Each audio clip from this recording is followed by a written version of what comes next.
Bernstein Unfiltered. Unfiltered on 312 Sports. Welcome to Dan Bernstein Unfiltered. I'm DB. That's Matt Abatacola. And we thank Protein Bar and Kitchen.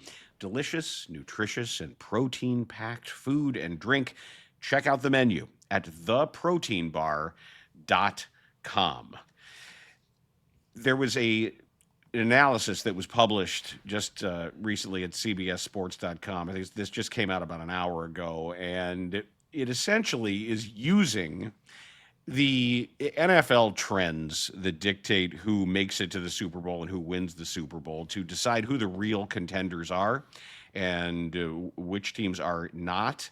And I have to say, it's bad news if you're a Bears fan right now. And it's pretty hard to argue with some of the logic that's involved here. So I just wanted to do this off the top because we've been debating all season as they've gotten good. Say, hey, oh, look, are the Bears good? Yeah, well, I guess they're good. I guess they are. And the win against the Eagles. And hey, look at that. And then even still being optimistic after what happened against the Packers and say they were in it until the end. And if they were that close, and say, well, you know, they're a real team right here. This is damn good. Well, there's some cold water that's been poured here by Douglas Clawson of CBS Sports. And he does describe this as the most wide-open Super Bowl race ever because there's 10 teams with at least 9 wins. That's tied for the most entering Week 15 in the last 40 years. Okay. Last year's Super Bowl teams, Chiefs and Eagles, 3-7 since the start of November. The current top 3 seeds in the AFC, that's Denver, New England, and Jacksonville, 18-33 last season. None of the current AFC division leaders won a division last year. And it could be the first postseason without Tom Brady or Patrick Mahomes since 2008. Wow. So he said you could make a legitimate Super Bowl case for 23 teams still among the 23, 10 to 15 of those teams. He said it feels like March Madness. So he said there could be an unpredictable ending, but if you look at the numbers, they provide a pretty good indication of where we're heading.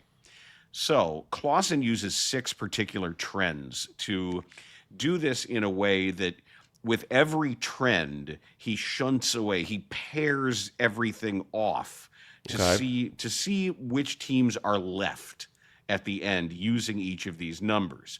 So when I read this, I thought, okay, let's see how long it takes to lose the Bears. Because to me, a lot of this has to do with which criterion is before which other. It's the order in which you do this. And that's where the writer, the analyst, can have some editorial freedom here and some creativity is to determine when they do that, because there isn't a statistical reason given that makes it feel like we're sort of narrowing things in that way. But I'm going to say that just based on what you said there, that the Bears are eliminated first. But go ahead. Let's see what this says. It's a good guess on your part, not taking that away from you. But the very first thing that he does, here are the NFC contenders that are listed. Okay? In no particular order.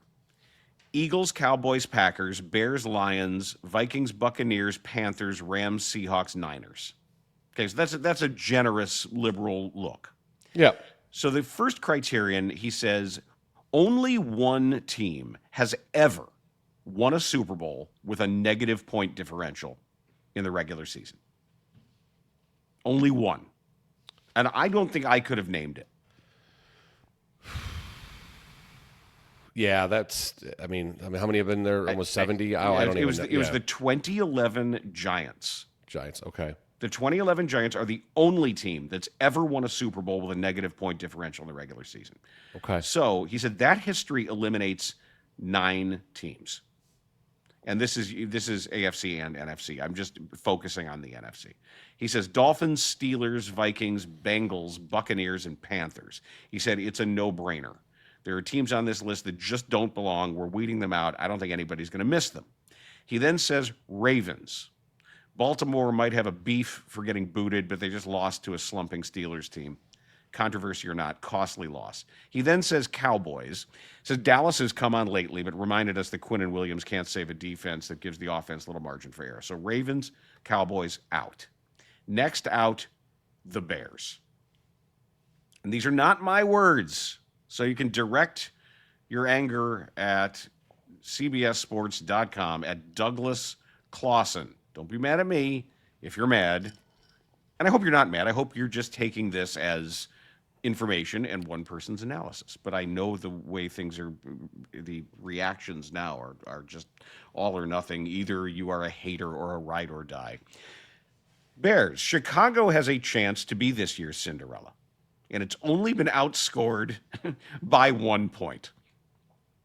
The Bears just pushed the Packers at Lambeau, and Ben Johnson brings juice, shirtless celebrations and all. Boy. So, well, what did I tell you? What did I tell you? That this was gonna have it excuse me, it's gonna have an impact on anytime you mention him, he's now shirtless guy. Yeah, and if you don't win, that's Right. what it's gonna. Yeah, that's what it's gonna be. I know, and it's fun. It's okay. He made a decision to be shirtless guy, but that's what he is now. He says the resume still doesn't hold up. This defense isn't good enough to win a title. They've played the easiest schedule in the NFC.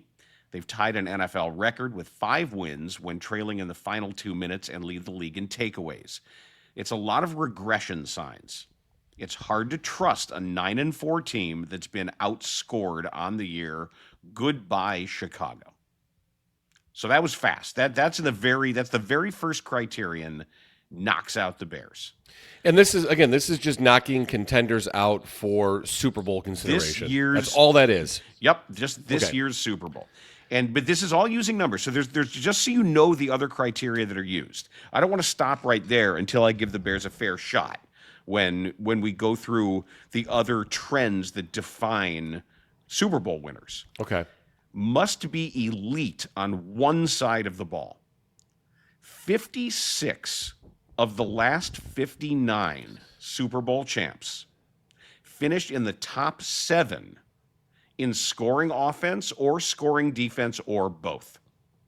Okay, well, the Bears are in scoring offense. He says you can survive a dreadful offense if your defense is historic. You can survive a soft defense if your offense is electric. Okay, so the Bears do have one of the top scoring offenses, right? Correct. Yes. Okay. So he then sidelines a bunch of other teams and goes through the same process. The next one, win close games. Well, that's Bears. the last 14 and 23 of the last 25 Super Bowl champions were 500 or better one-score games during the regular season. Right? Okay. So still pretty good there. This is all about the order in which these were chosen. And the Bears are 6-2 now in one-score games? I believe that's right. Yeah. Okay. So 5-2, 6-2. Now, the next one is trenches. 21 of the last 23 Super Bowl champions had a positive sack differential. Meaning you have more sacks than you've allowed. Yeah, the Bears are about even right now. I think they're a little more on maybe 1 or 2 more sacks than they have. Is that? I think it's close to being a wash. And after this, it's almost a wash. And after this week, it's probably not going to be. Probably not. Would be my worry. So he says that he calls that his final category to eliminate a contender is not quarterback play. It's the guys who get overlooked. It's the dudes in the trenches. So who do you think ends up as, by these criteria in this order, his Super Bowl matchup? His Super Bowl matchup is the Denver Broncos and Detroit Lions. It's the Denver Broncos and the Seattle Seahawks. On the Seattle Seahawks, okay. It's a Broncos-Seahawks Super Bowl by these guidelines, which I found very interesting. And I'm not mad at Douglas Clawson and CBSSports.com, and I don't think you should be either. I just do think it is a level-headed, sober look at where the Bears stand based on the actual numbers right now over a larger sample size and the actual trends. Now, certainly injuries are going to be a big part of this, of who are the Bears when we say the Bears, because it's not just the C on the side of the helmet. It's who's out there. And a lot of these are contingent on getting some players back. And that's what brings me to the next point here today. Well, let me just let you know that the Bears are actually a +4 in sacks. They have 24 sacks on defense. They've given up 20, so they're a +4 right now. Okay, all right, well, good. Let the record show. I'm not upset about. Actually, I like when people put statistical work and some analytics into what they do and looking at teams more than just opinion.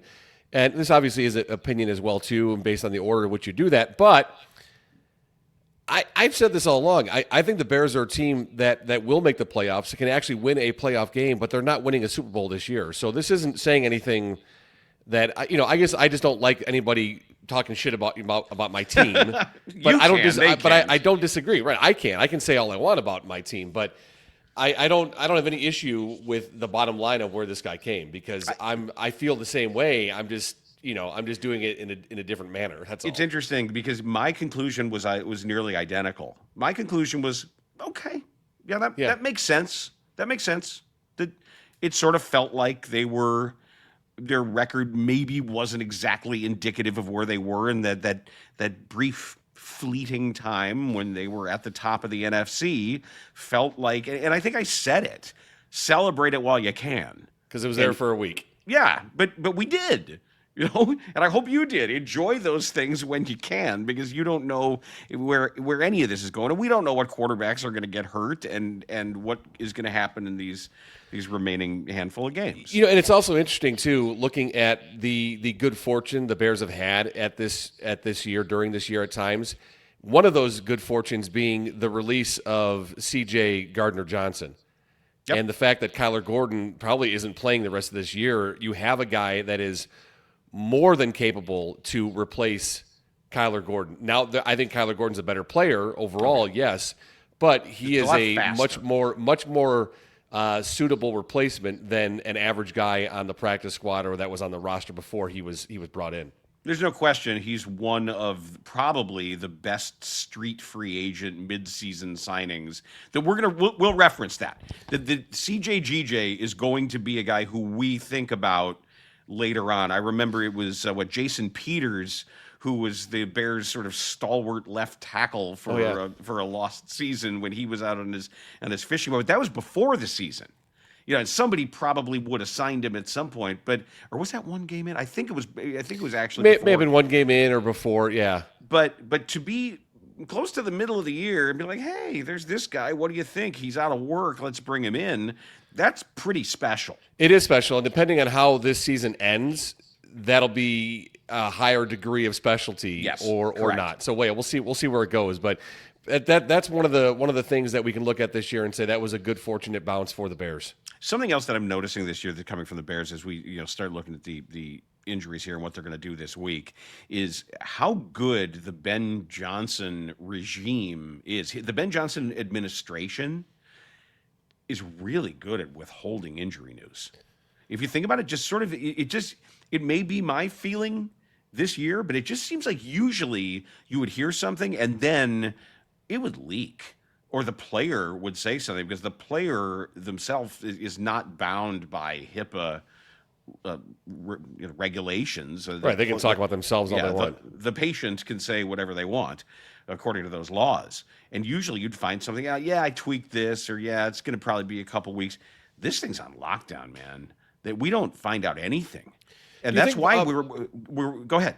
No, I was going to say, do you think that has part to do with the fact that the injury report is so lengthy and has been for so long now that they're just putting guys on there that are getting rest, or guys that maybe just have tweaked something but are fine and they could actually go? Like it seems lengthier this year. We talked about this earlier in the year.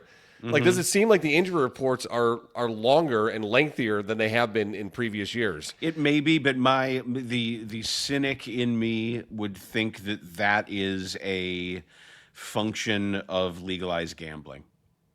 That's really all that is, and I don't know if that also has to do with the quality of the embargoing of injury news, just how well they've put up some of those shields.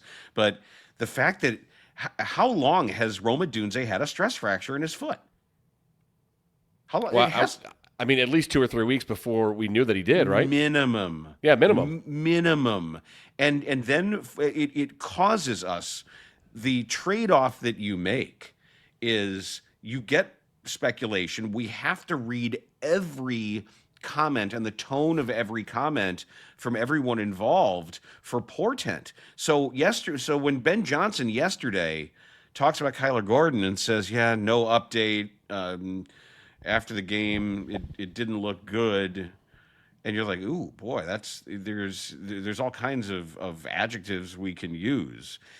That there's, whether it's, you want to say that it's chilling or ominous or dark, whatever you want to say, and then you look at it didn't sound like Kyler Gordon is going to be counted on to be a part of this team.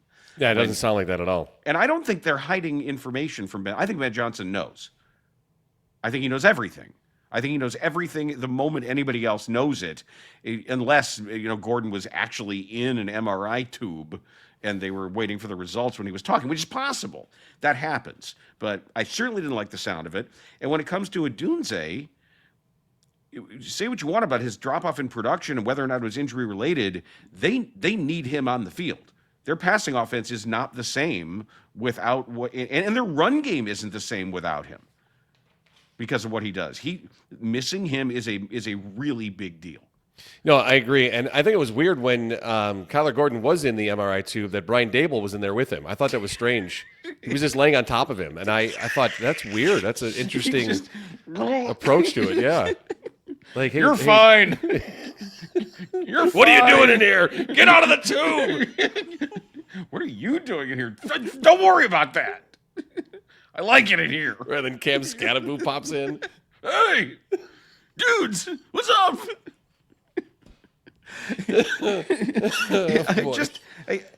It's whether or not he's been playing with a stress fracture. I don't know how you can play on one. I don't know how a doctor can determine he's not going to hurt it any worse by playing. It's just a pain thing. Unless I would imagine an insert, in the shoe, something to help, a little extra protection. And again, we discussed this, and I said that it was not a relief that he has it, but a relief to learn there was something there because his production has dropped off in the passing game. So it was like, all right, well, let's get this taken care of. Wow. And I would have preferred, honestly, with the stretch of games as it laid out, that he was back and playing these final 5 games. You know what I mean? That would have made me a little more comfortable as a Bears fan.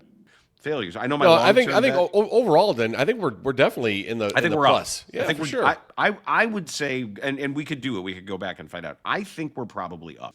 Yesterday on Forward Progress, we had Matt Miller on at NFL Draft Scout on Twitter, he of ESPN, and asked him specifically how to defend Shedeur Sanders, and asked for the scouting report. And he said in response to that, I don't know, Matty, do we? I don't know if we have it or not, but no, I don't have it. Yeah, I wasn't able to get it downloaded. He said that his words were sit and wait. Yep. That what you do to a guy like Sanders is make it difficult for him to decide where to go with the ball. You don't necessarily want him out and on the move, and clutter his field of vision, force him to, in real time, with a front 4 rush, to throw it into coverage. So it goes against the general rule of NFL defense, which is with rookie quarterbacks, come get them. Heat them up, heat them up, heat them up, and make them nervous, make them drop their eyes. And yet I was looking at his performance against the blitz, and it's bad. He's got like a 44 rating against the blitz, and he always finds himself ending up with a pressured throw against the blitz. But what also has to be factored in is the fact that over the last couple games, the more he's played, the better he's gotten against the blitz. Mm-hmm. So the question is then, do you bet that he's at an inflection point where he is just getting better at it, that he's recognizing things better and he's understanding his hot reads, or they've simplified things, or Kevin Stefanski has been able to say, look, this is what we're doing here. Don't get crazy. Here's where they come from. And you run into him with a strategy against a rookie at just the time he's starting to figure it out. Or do you think, no, it's too small a sample size. He's still a rookie. It's just a couple of games. That old rule of thumb is always going to hold true here. Blitz a rookie, make him miserable. The conditions are going to be bad out there. Go get him. And I'm not sure the answer, because if you're missing Kyler Gordon, you don't really have your best blitzer. Your best blitzer now might be C.J. Gardner-Johnson. It might be, and the Browns have given up 35 sacks on the year. So, and we mentioned a few minutes ago the Bears have given up 20. So you can kind of put that in relation in your brain what that looks like. So 35 sacks, almost twice what the Bears have done. Dan, this would be an opportune time for the Bears front four to have a game. Yes, I mean, it would. And I know that Montez Sweat has had a sack in the last six games at least. I know he's stepped up just a bit. This would be a really good time for the Bears to get 3-4 sacks in a game, to really put a lot of pressure. And even if it's not getting sacks, it's creating those hurries, making him uncomfortable. We heard from Matt Miller yesterday talk about Shedeur Sanders has gotten better in timing and rhythm of what Stefanski wants to do in his offense. Mm-hmm. They do a lot of similar things where he has a lot of motion. They do a lot of play action. And if he is getting more comfortable in the timing and rhythm, it would be a really good time for the Bears to get there with 4. That would be really helpful. If you can get there with 4 and then have your defensive back sit in those pockets and still wait for maybe one of those flutter throws or pressured throws or tip throws and create some damage that way with a turnover, that would be significant. If there's a game to have a game, let's step up, have a game today or this weekend at Soldier Field. Well, look, yeah, that's always ideal. Yeah, I know. Of course it is. Of course it is. You always want your front four to handle your business, and then you can cover everybody. It's like having extra guys on the field. But they just haven't been able to do that. Like, let's have one game. Like, if we're gonna do it, can we do it one time, please? Can we have a game where the front four is like making a huge difference in a game? Well, especially because they're still licking their wounds from some bad blitzing last week. Well, yeah, I mean that's a different character you're talking about. No, too, but I know it is. You're talking about a veteran, and you're talking about somebody who is accurate and is also Jordan Love. I'm trying to see who the comp is about some of those backpedaling throws. Yeah. That he's really able to get. He does not have to have his feet set and perfect mechanics. He made a few where he was kind of falling away, but is still able to get it to his guy. Hell, Jay Cutler did that a lot, actually. He did. No, he did for sure. Yeah, and I think with Sanders and what we heard from Matt Miller yesterday, I know that he's gotten better in the rhythm and the timing, but he's also not a quarterback that can drift backwards. He doesn't have the strongest arm. And if you get him drifting backwards, get him uncomfortable and dent that pocket, you can create some havoc there. And whether that's through blitzing an extra guy, sending one extra guy, or through, a miracle of a significant game by your front four, they really can do a lot if they get after him. So we'll just, again, it's gonna be a great time for the front four to make a difference in a game. Yeah, and this is one you got to have. I don't want to get too cute with anything that they do. This strategy for this game, and somebody could argue it is for every game, but this is one where there's no style points. It's going to be 0 degrees or be under, what is it? -10 they're saying now in real field. Yeah, for sure.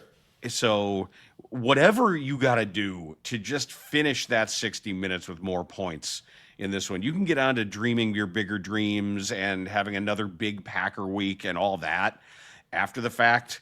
But I don't care if it's ugly. I don't care what you got to do. I promise on Sunday when we're sitting here doing Forward Progress and I'm sitting right here and we're talking about, boy, the Bears, we're able to check that one off their schedule, have it not be a loss. Basically, I'm looking for loss avoidance. Yeah, no, I hear you. More than anything this week. And the Browns are 29th or 30th in the league in yards per carry from the rushing game at 3.8. So, the Bears can have a game on defense in this weather. They can go out, they can make something happen with that defensive line. And also, too, keep in mind that earlier in the year, Green Bay traveled to Cleveland, lost this game. Mm-hmm. That was a pretty ugly game, pretty brutal game. You talk about check one off your list and nothing spectacular. That's exactly what that game looked like. That was I remember watching that game. It was bad football to watch. You've heard us talk about Protein Bar and Kitchen, and there's something big now. This is the brand new Power Players menu at PBK. These are your favorite PBK classics, and they've packed them now with even more protein, especially this time of year when we're maybe allowing ourselves the extra donut at work or the slice of cake or everything that seems peppermint bark.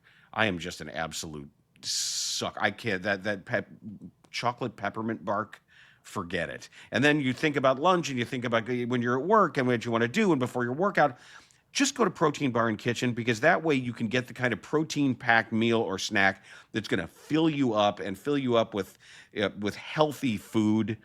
The Power Mexicali with 50 grams of protein, Power Cobb Salad, 70 grams of protein, the Power Black Bean Bowl, the Power Buffalo Bowl. These are major upgrades on some of their most popular items to keep you full and energized and on track. They've got their eggnog shake with almond milk and apples and maple syrup and vanilla whey protein. It's only 240 calories. It's 15 grams of protein and just 40 net carbs, 40 grams. And right now, this is what's important. As a DBU listener, your 50% off opportunity at the next Protein Bar and Kitchen visit. This is up to $25 off.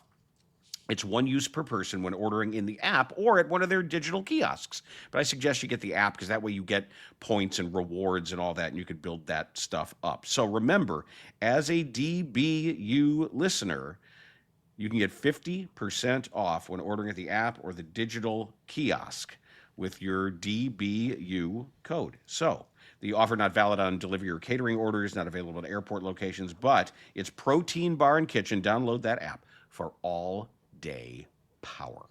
And one thing that should help the Bears this weekend too, Dan, is the special teams play for the Cleveland Browns, which is one of the weaker units in the NFL, giving up yards as far as the on net average on punts, on kickoffs. It's a great opportunity for a Bears special teams unit to have an impact on field position for this game when it's going to be an ugly cold weather game. Can we talk some college football? I would love to, as long as we're going to talk about Notre Dame and Michigan. Well, let's start with Michigan. Okay.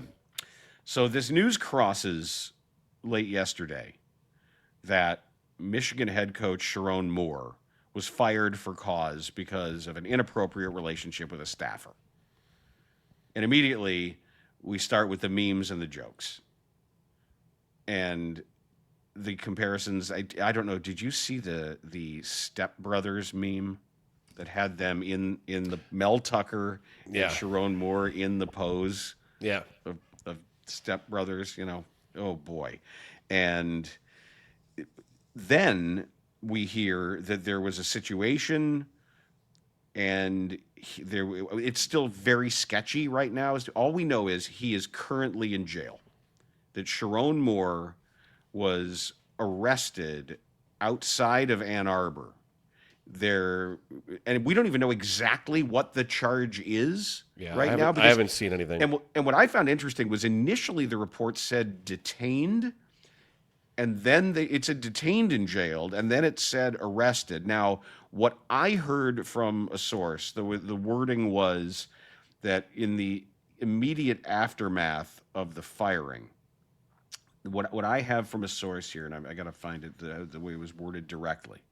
It says, threatening to harm himself and others was the phrase that I heard used. And obviously something escalated from there because there's a difference between a confinement, hospitalization, or institutionalization for one's own good, for one's own protection, than there is to actually be behind bars, to be sought by police, picked up by police, and there was multiple police jurisdictions that were involved here that ended up finding him. So the details are really sketchy at this point. But what I do know is this went from like rolling your eyes, what's wrong with these coaches, and making the jokes about it and not being able to keep it in their pants and everything.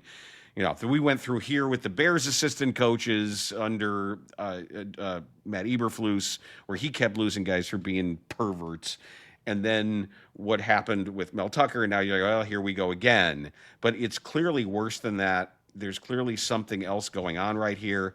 And what got very strange, if you missed it this morning, help me out with this.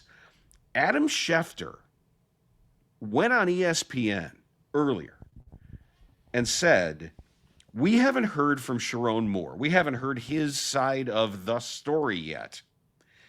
And Schefter said Moore, or people close to Moore, were telling him that Moore thought that Michigan, quote, had it in for him, unquote, and was, quote, out to get him, unquote. And then he said he used had it in for him again. I have no idea what that could possibly mean relative to the facts that we know. Yeah, and I don't want to speculate on anything until there's more stuff that comes out. But if he was fired for cause for violating school policy, with having an inappropriate relationship with another member of the staff, that there's nothing there. There's nothing gray about that says, well, they're out to get me, or they've always had it in for me. There's nothing there that speaks to that. Right. That's what I was wondering. That makes no sense to me. Yeah. Unless someone would be accusing you of staging some sort of complicated entrapment that involved sending some secret agent disguised as a staffer to lure you into being caught in flagrante delicto just so they could fire you for cause and get out from under your contract because you lost to Ohio State. I mean, come on, man. Yeah, I don't. And Dan, and if it was, let's say it was some big ruse and some big scam, and they were just setting him up, and it wasn't true or accurate, you don't end up being arrested later that day. No, unless the cops are involved. How high does it reach? I mean, so right. I'm more confused by Schefter's reporting. Yeah, really was the point that I'm making, was to go out and say that, to say, hey, we haven't heard his side of what? What? Well, his side of what? I would have asked Schefter, then why haven't we heard his side of the story? Oh, that's right, because he was arrested. It's very, very strange to me, yeah. and upsetting that I don't know if that's one phone call from an agent, and the agent for Sherrone Moore is a guy named Thayer Evans, who's based out of Austin. So this is not one of these. It's not Jimmy Sexton. It's not Trace Armstrong. It's not one of the names that we know, but it's a guy who works for Coaches Rep. Yeah, that's a new one for me. I mean, I haven't been involved in it for the last several years, but yeah, that's a new one for me. Yeah, Thayer Evans, they're a married couple, a husband and wife team that represent coaches and administrators. Okay. And then as I stepped back from the whole situation and kind of processed it a little bit, and a little bit of what I read last night, Sherrone Moore is only 39 years old. Mm-hmm. And he has a wife and I think at least 3 daughters, if I remember reading correctly, 3 kids at home. 3, and one relatively new, yeah. Like, dude's got a whole lot of life ahead of him. So I hope that I'm not excusing any of his behavior at all, and I'm not wishing for any less consequences to happen to him, because I think he deserves every negative, difficult consequence he has to face based on his own decisions and behavior now. But he's only 39. And dude's got a lot of life ahead of him. And, outside of what he did, I hope he isn't involved in anything criminal, because this life stuff that you've destroyed and the people you've hurt, you can recover from as a person. You can recover and grow. You're a 39-year-old man. There's a lot of life ahead for you. And again, I don't want to diminish or take away any of the consequences that he deserves, because he deserves them all. This is his own doing, if all this stuff is accurate and true. But he's 39 and has got a lot of life ahead. And hopefully he gets to a point where he can say, man, I fucked up and I need to start fixing things, starting with myself. We've all and said he's got 3 daughters he's got to repair relationships with.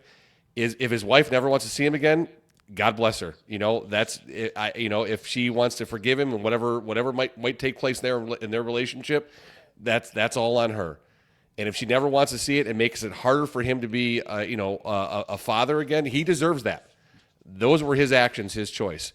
But, outside more than just the football stuff, man, he's got a life that he can still live at 39 years old. There's a lot of life ahead for him, and I hope that he can get himself in the right direction, and I hope he has good people with him that are there to say, you fucked up.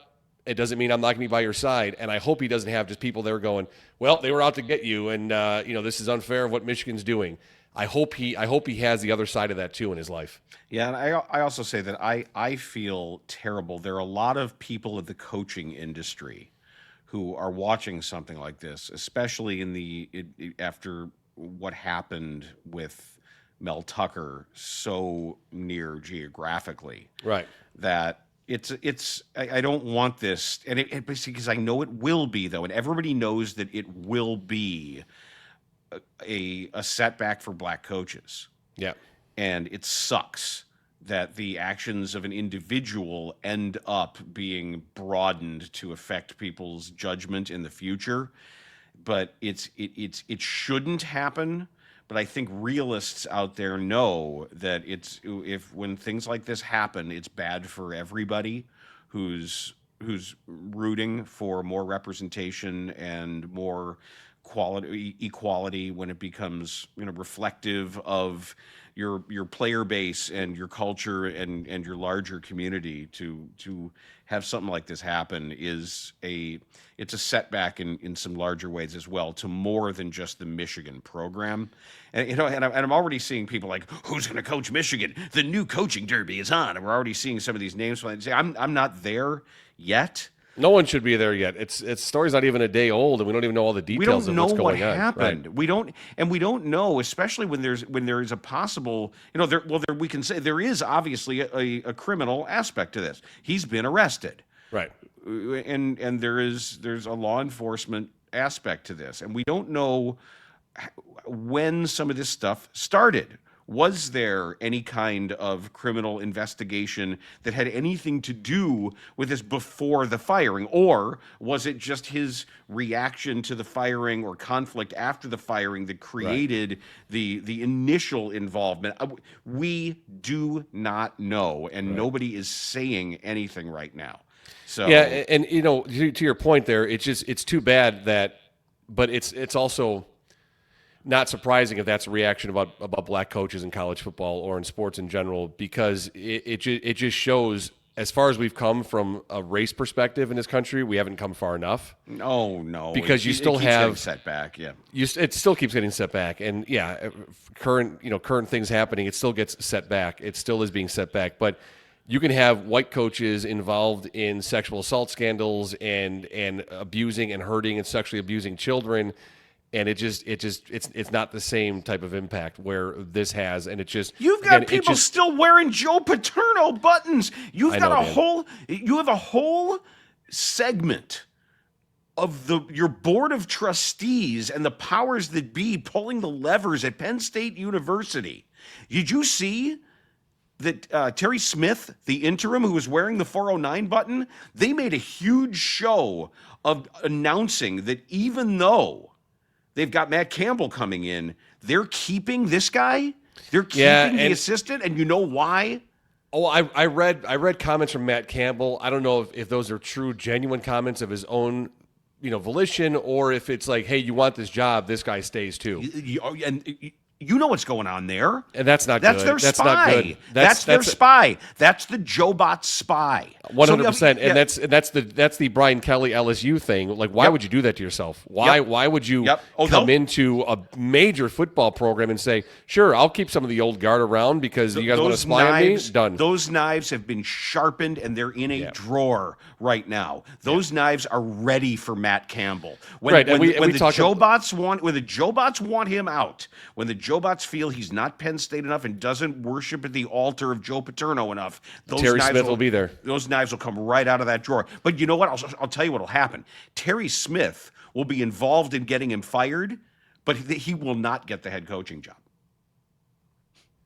They'll give the head coach. You watch how they work. You watch how they do it. But just keep an eye on that. I mean, he might for a period of time. But if he won't be the head guy, you watch how that works there. He'll never have that interim tag. And we've also talked about Pat Fitzgerald and his move now at Michigan State. Shit. And we talked about that. Why would you hire Pat Fitzgerald? And it's a culture guy, and yet he had a toxic, destructive culture At Michigan State, at where Northwestern, you're still and you're still Larry coming Nasser's over victims. Yes, I know, dude, I know. And not to mention, when you start really looking at the Harbaugh culture, about what Harbaugh fled and what he left there, we know he's a great coach, brilliant coach. But you had the recruiting issues during COVID, The sign stealing, the whole scandal. sign stealing thing, and then you had the assistant coach who you had to fire because he was in your computer system, like pulling pictures of student athletes, right, of women. Yeah. You had all those things happen under Harbaugh. This guy was a Harbaugh guy. And I'm not saying you can tie anything directly to Jim Harbaugh, but whatever the culture was there, whatever remaining Harbaugh-connected culture was there, not good. No, it's not good. Yeah, you might be better off, this whole Michigan man, starting over. Act like Bo Schembechler. You might be better off doing a further and more complete fumigation of why some of this stuff was all happening there and what else you got to clean out before you start over again at Michigan. Have you watched that sign stealing documentary about that coach? It was really. I think you would enjoy that. So Connor add that one to your Stallions? list. Yeah, add that to your list. That was really entertaining. Well, the latest Of the things I'm going to information- give you that you'll never watch, add that to the that's list. not true. That's not true. The latest info that we have that Sherrone Moore remains in police custody. Okay. As of right now, apparently Dan Wetzel is saying that no decision has been made as to whether Moore is going to face any charges. According to the Washtenaw County Prosecutor's Office, they say the matter involving Mr. Moore remains under active investigation by law enforcement. We do not expect charging decisions or an arraignment today. He remains in custody at the Washtenaw County Jail. It says few details regarding the basis for the detention have been released. He will continue to be incarcerated as the investigation continues. Okay. And it's unclear, this is Mike Florio saying it's unclear how long it can or will last. At some point, the authorities presumably must decide whether to proceed with charges or to release Moore. Or, I would say, if they believe he's a danger to himself, it would be to release him into some kind of protective custody or protective hospitalization. Would be that's my addition to that. So, as we were discussing yesterday, all the stuff that's going on with continuing the fallout with the Notre Dame decision to go forward in public with everything that they feel has been done to them as they cry about being wronged. Did you know about this deal that was made? Well, yeah, I mean, I read about it, yes. Okay. So I did not know that there was a deal that was cut between Notre Dame and the college football playoff that assures them, this is Ross Dellinger at Yahoo, as part of a memorandum of understanding signed by CFP officials last spring, Notre Dame will be assured of making the playoff if it's ranked in the top 12 starting next year. So had that been the case this year, the Fighting Irish would be in the 12-team field. They cut a backroom side deal to say that they're automatically in the playoff if they're in the top 12. Yeah, that's an absolute joke. Can you believe that? Absolute joke. Yeah, I can believe it for those yeah. entitled assholes, but it's an absolute joke. So, this is from Dan Wolken of Yahoo. Athletic directors are threatening to freeze Notre Dame out of future schedules because of these reports about Notre Dame's preferential playoff access beginning next season. Athletic directors are growing tired of Notre Dame's special treatment. They don't see much reason to help the independent earn a place in college football's postseason. Yeah, good. I'm glad. Hope they all freeze them out. Wow. Yeah, you can play all the Whoa. shitty teams you want, and then you can go undefeated and not go anywhere with it because it's not right. It's not fair. They're not the only team that can make an argument for being screwed this year. You are not better than any other college football program in this country. Why do you deserve special treatment? Because you're Notre Dame. Well, I've never liked Notre Dame, even before being in sports radio. I've never liked Notre Dame. And now this stuff is it's even worse. Even worse. Like, so, we're going to strike a deal because if we're ranked in the top 12, we deserve to be in. Okay, maybe you do, but you didn't get in. There's other schools that deserve to be in too. Texas, BYU could have made an argument for it. Let the record show they struck this deal before the circumstances of this year. It's still a joke. It's all a joke. And if I were Notre Dame, if I were arguing their case, if they hired me to argue their case, what I would say is money, that they generate attention, television ratings, they sell tickets. Because they're Notre Dame and because there are polarizing feelings that whether it's the way you feel or the way the diehard Notre Dame fans feel, they make it more likely that your game is going to be seen, consumed by more people. See, so that's a great argument, and I would have agreed with you had this season not happened because I thought for sure that they were getting in based on that reason alone. Based on the fact that they draw an audience and that they would have people go and buy tickets and travel to watch wherever they played, I thought for sure they were getting in. I didn't feel they deserved to be in this year. I thought they were getting in because of that reason alone. The fact that they didn't do that really surprised me, and it also made me very happy. I like your argument, but I just think if that was really the argument that would work, that would have worked this year already. I think that is a completely reasonable rebuttal.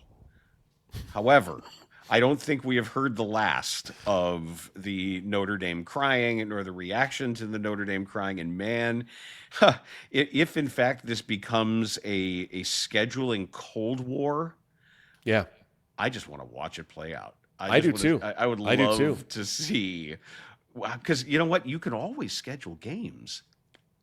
Just got to pay for them. You got to pay for them, right? So if Notre Dame says, hey, well, we make all this money for you, and they say, all right, well, great.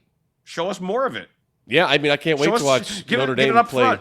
Yeah, I can't wait. Front. Yeah, let's see Illinois State next year, Western Michigan, maybe Eastern Illinois. Those are fun matchups. I mean, I'm sure Illinois and all those other schools would be happy to play Notre Dame. Or so if there's some of these bigger teams and they start getting desperate for scheduling and they don't want to schedule all of these directionals, that they may have to say, all right, we will guarantee you a certain payout from this game if you schedule us.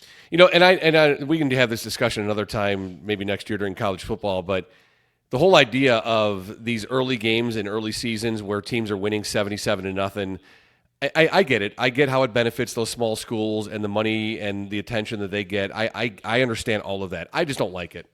I don't like it. There's absolutely no reason for a school to go into another school and have a team be 45-point favorites. Like, who does that really benefit?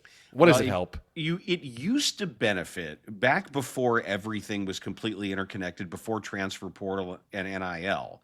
It would benefit the smaller schools and the players on the smaller schools, the coaches, to have that kind of exposure. Sure, I get it. To get a little bit of attention. And if there is an upset, or if you play with them for 3 quarters, you can say, hey, we hung in with these guys. But you don't need that anymore. No, you don't need it anymore. Nobody's invisible anymore. Nobody Nope. Nobody has to be placed on in this environment to say, hey, who was that kid on Appalachian State? Or who was that kid on Yeah, because now that kid can go there and you can pay him all the money he wants. And it's not needed anymore. They've known who that kid is. They've known who that kid is since 8th grade. Right. Now, that there's no secrets anywhere. Right, for sure.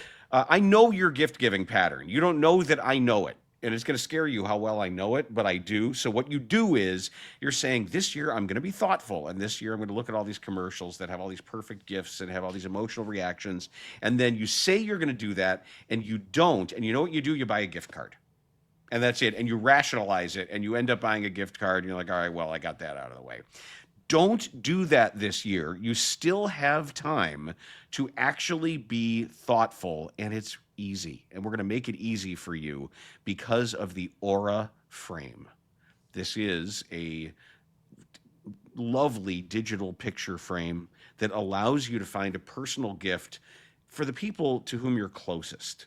Because especially if you have these pictures of kids or grandkids or special moments together, maybe people with whom you vacationed, and you can show that perfect picture with the ocean behind you, you get to add these pictures on there.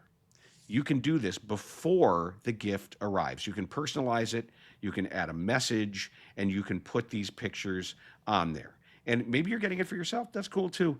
But anybody getting this pictures can be shared all the time, all year long. It's all through the Aura app, just connected to Wi-Fi. And every frame comes packaged in a premium gift box with no price tag.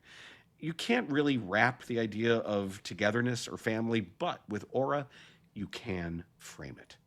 For a limited time, you can save on this perfect gift by visiting auraframes.com to get $35 off Aura's best-selling Carver matte frames. They've been named #1 by Wirecutter. Maybe you've seen them elsewhere. If you see it, it's almost definitely an Aura frame. If you see one and said, "Oh, look how beautiful that looks, and look at the quality of the photo," go to Aura Frames, AURAFrames.com, and use the promo code DBU for Dan Bernstein Unfiltered. It's just 3 letters.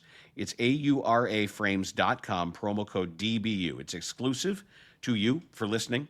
Frames sell out fast. Order yours now to get it in time for the holidays, and you can mention us at checkout. That always does well for the show as well. Terms and conditions apply, but once again, AURAFrames.com, promo code DBU.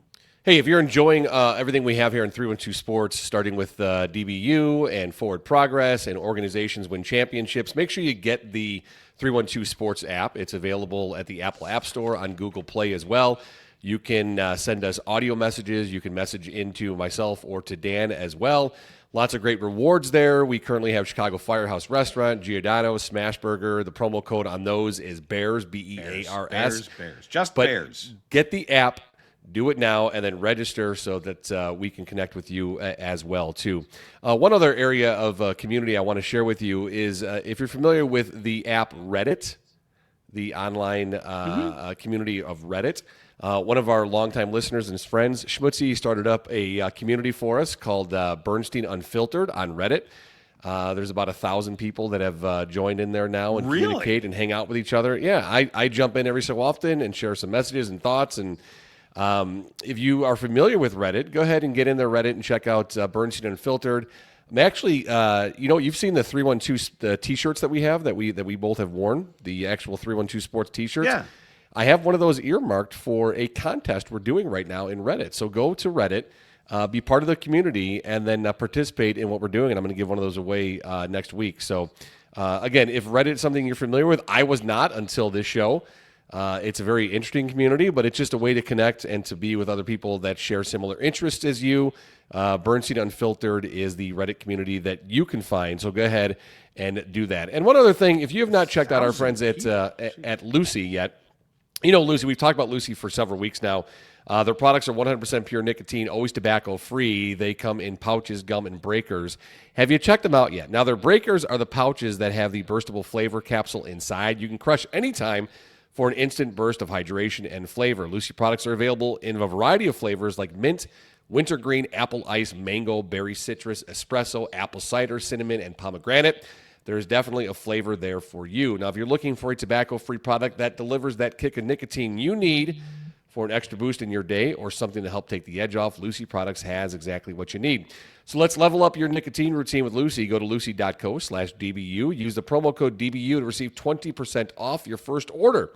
Lucy has a 30-day refund policy. If you change your mind, you can even set yourself up with a subscription and have Lucy delivered straight to your door. So don't wait. Order your Lucy today. Whether it's gum pouches or breakers, use promo code DBU for 20% off your first order. Go to lucy.co/DBU right now, and here comes the fine print. Lucy products are only for adults of legal age, and every order is age verified. Warning, this product contains nicotine, and nicotine is an addictive chemical. But go to lucy.co/DBU right now. I'd like to wrap up with this, and this was something that I learned today, that it can be added to the list of examples that the bowl system as we know it is beginning to circle the drain.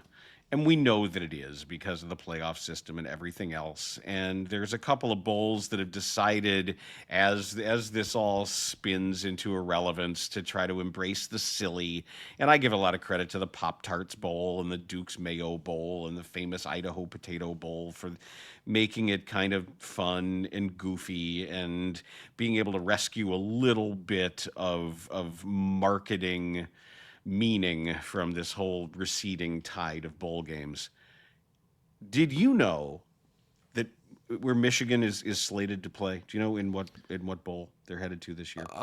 Isn't it the Cheez-Its something bowl? It's not the Cheez-Its something bowl. It's the Cheez-Its Citrus Bowl. Ooh. Yes, that was my response as well. I love Cheez-Its. I do too, and I love citrus. Yes, I do too. But that's a weird one that maybe somebody knows something I don't. But your reaction is exact. I would say, wait, I had to read it twice. The Cheez-Its Citrus Bowl. Yeah. The only time I want anything resembling citrus or fruit, like I understand like raspberries or fig jam on a brie, that there's a place on a cheese plate for certain fruits. If you start telling about like, but citrus and sharp cheddar cheese? Yeah. Yeah, they might as well just do the ketchup on your hot dog bowl next. Oh, no. Gee, now you've done it, Maddie. You've really stirred everyone up with that. You're going to make everyone so angry. Yep. Well, let's obviously by the time we reconvene tomorrow, we're going to know more about what's going on with the ugly Sherrone Moore situation, and maybe more about Bears injuries as well. But that's going to do it for today's DBU. Dan Bernstein Unfiltered.